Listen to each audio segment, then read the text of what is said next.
International Olympic Day rogoi Indian Association of Physiotherapists kokti salo kaisa mega blood donation camp loajikha o thirmani pandana chegirkha মন্ত্রী টিঙ্কু রায় বনকারিব মানজাখা Tripura Olympic association नि বখাক্তই gymnastic দীপাকার মাকানো খবই जुदा जुदा आदंथाय आदंजों संरक पान्जानि बिसिंतै थुंमुं Olympic নরগৈ जुदा जुदा कगलाम सालायखाबार দেখুন আজকের যে অর্গানাইজেশনটা এটা একটু ব্যতিক্রমী অর্গানাইজেশন। এখানে ফিজিওথেরাপি অ্যাসোসিয়েশন যেটা রয়েছে আমাদের ত্রিপুরার অলিম্পিক যে ইন্টারন্যাশনাল ডে তাকে সামনে রেখে আজকে তাদের এই অনুষ্ঠান।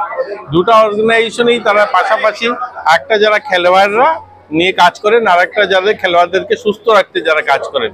তো দুটো অর্গানাইজেশনকে ধন্যবাদ জানাবো এই ধরনের একটা সুন্দর অনুষ্ঠানের জন্য। আর একটা কথা বলবো, রক্তদান নিয়ে সবাই বলেন, আমি তার ভিন্নভাবে বলতে চাইবো রক্তের প্রয়োজন যেন কম হয় তার জন্য সকলের কাজ করতে হবে। আমরা সকলেই বলি যে রক্তদান বাড়াতে হবে, রক্তদান বাড়ানোর পাশাপাশি রক্ত যেন কম লাগে, কম ব্যবহার হয় তার জন্য আমাদের কাজ করতে হবে। যেমন চাইল্ড প্রেগন্যান্সি যদি কম হয় রক্ত কম দরকার হবে, আমরা যদি সুস্বাস্থ্যকর পরিবেশে থাকি তাহলে কম দরকার হবে। এই যেমন কালকে ইন্টারন্যাশনাল যোগা ডে মানিয়েছি, যোগা যদি প্রতিনিয়ত করি তাহলে আমরা সুস্থ থাকবো। এর জন্য সকলে প্রয়াস করা চাই যেন রক্তের পরিমাণ কম দরকার হয় তার জন্য সকলের কাজ করা। আর আজকের এই অনুষ্ঠান সফল হোক আমরা প্রত্যাশা করি।